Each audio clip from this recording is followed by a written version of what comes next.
नमस्कार दोस्तों, आपका स्वागत है यूट्यूब चैनल एजुने क्लासेस पर। आज मैं आपको छायावाद की प्रमुख प्रतिनिधि हस्ताक्षर महादेवी वर्मा की कविता जो तुम आ जाते एक बार पढ़ाऊंगी। आशा करती हूँ आपको मेरी ये वीडियो बहुत पसंद आएगी।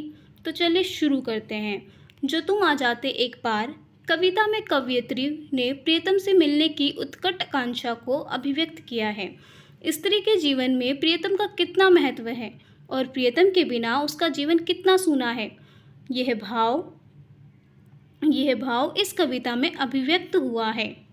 इस कविता में दोस्तों आपको देखने को मिलेगा एक अलौकिक प्रेम की झलक, क्योंकि कवयित्री ने ये जो कविता लिखी है वो अज्ञात प्रियतम के प्रति प्रेम भाव से लिखी है।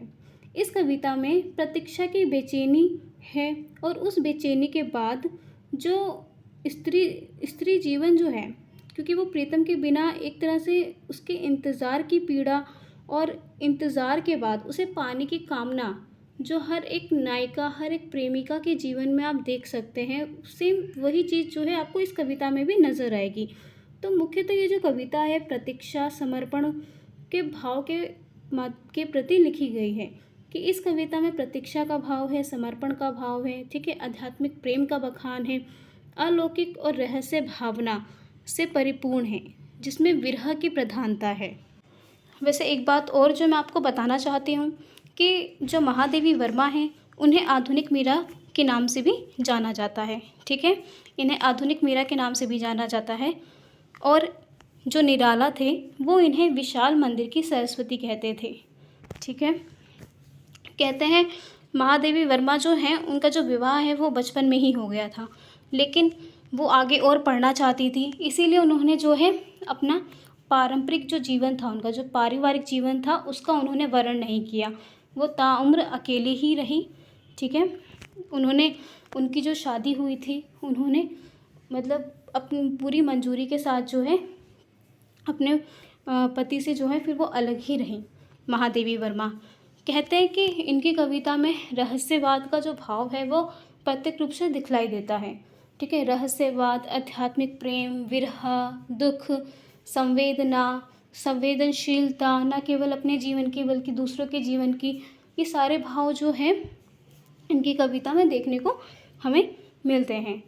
इनके बारे में एक बात और कही जाती है कि शायद महादेवी वर्मा जी के जो प्रेम प्रसंग भी थे, लेकिन उस टाइम पे समाज में क्या होता था कि हम अपने प्रेम की जो अभिव्यक्ति है खुले तौर पर सबके सामने नहीं कर सकते थे, इसीलिए अपने प्रेम को समाज के आवरणों से छुपाए रखने के लिए क्या करते थे, कविता लिख देते थे या उसे परोक्ष रूप से या अप्रत्यक्ष रूप से उसकी अभिव्यक्ति किया करते थे। आज भी आप देख सकते हैं समाज में, है ना, कि हम कुछ भी अगर अपनी बातों को कहना चाहते हैं, है ना, अपने अंदर की बात को सामने लाना चाहते हैं, किसी के प्रति अगर हमारा भी कोई प्रेम है, अगर उसकी अभी हम अभिव्यक्ति करना चाहते हैं तो हम उसकी अभिव्यक्ति अप्रत्यक्ष रूप से ही करते हैं, है ना, कि और किसी को भले ना पता चले लेकिन जिसके प्रति ये भाव है उसे तो पता चल ही जाए, ठीक है।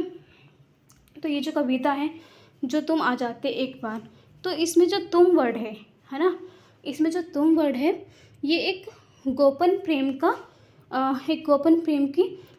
का प्रतीक है, ठीक है, क्योंकि समाज की पता है खुलकर प्रेम हम नहीं कर सकते, इसीलिए उन्होंने यहाँ पे तुम शब्द का प्रयोग किया है। अब तुम शब्द जो है हम आध्यात्मिक प्रेम के संदर्भ में भी ले सकते हैं कि यहाँ पे जो तुम है वो कोई ईश्वर हो सकता है ना, कोई निर्गुण ब्रह्म हो सकता है, परमात्मा हो सकता है, उसके प्रति ये हमारा प्रेम है ना। इस तरह से जो है महादेवी वर्मा जी ने अपने प्रेम भाव को उस अज्ञात प्रियतम के प्रति अभिव्यक्त किया है।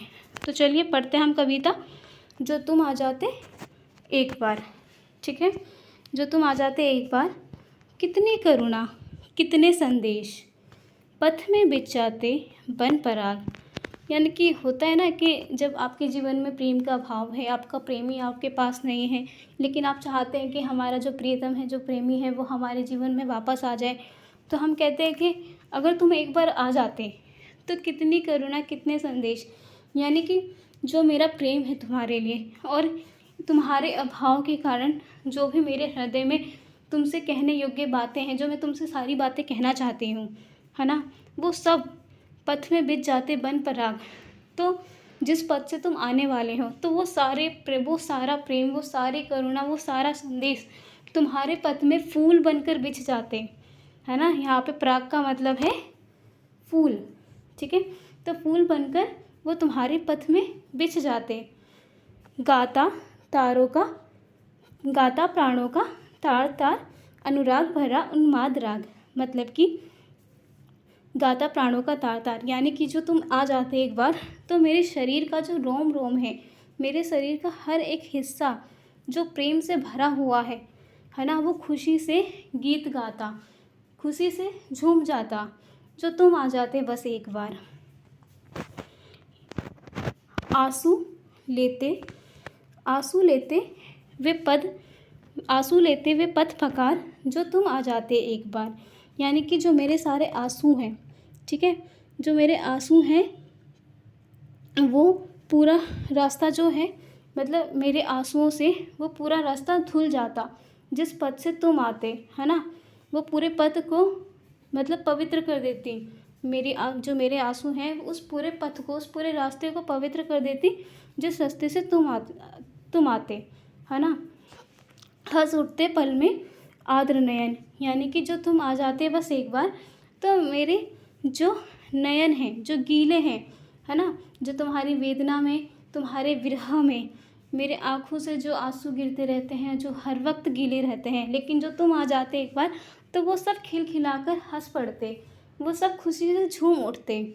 धुल जाता होठों से विषाद, यानी कि मेरे होठों पर जो दुख है, जो विरह है, वो सब धुल जाता, वो सब लुट जाता, है ना, वो सब धुल जाता बस जो तुम आ जाते एक बार। बस तुम्हारी ही कमी है, जो तुम आ जाते ना तो सब चीज़ ठीक हो जाता।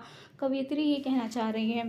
छा जाता जीवन में बसंत। दोस्तों यहाँ पे बसंत का मतलब है खुशी का प्रतीक, क्योंकि जब भी बसंत आता है तो आप देखेंगे कि ये अपने साथ कितने सारे रंगों के कितने सारे रंग से परिपूर्ण चेहरे लेकर आता है फूलों के रूप में, है ना। जब बसंत आता है तो खिलखिला कर आता है, मतलब एक तरह से खुशी का प्रतीक है। तो उसी तरीके से जो यहाँ पे कवियत्री हैं वो कहती हैं कि छा जाता जीवन में बसंत, जो तुम आ जाते एक बार, यानी कि तुम बस आ जाते ना, तो मेरे हृदय का ये जो मेरा हृदय है वो पूरी तरह से खिलखिला जाता, उसमें मतलब तरह तरह के फूल जो हैं खुशबुओं से महक जाते।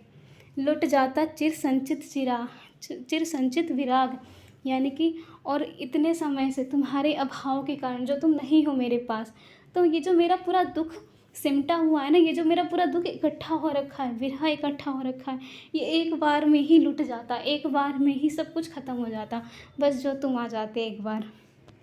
आंखें देती सर्वस्व वार, जो तुम आ जाते एक बार, यानी कि जो मेरी आंखें हैं वो सब कुछ निछावर कर देती, सब कुछ निछावर कर देती, मैं अपने आप को तुम्हारे प्रति समर्पित कर देती, जो तुम आ जाते एक बार। बस तुम्हारी ही कमी है ना। तो दोस्तों कितने ही प्यारी कविता है ये, जो तुम आ जाते एक बार। मतलब अगर आपने जीवन में प्रेम किया है और प्रेम में आपने विरह को जिया है, ठीक है, तो आप इससे स्वयं को रिलेट कर सकोगे। आप देख सकोगे कि कितनी करुणा, कितनी वेदना से भरी हुई है ये कविता, है ना। जो नायिका को, जो एक प्रेयसी को अपने प्रियतम से जुड़ने का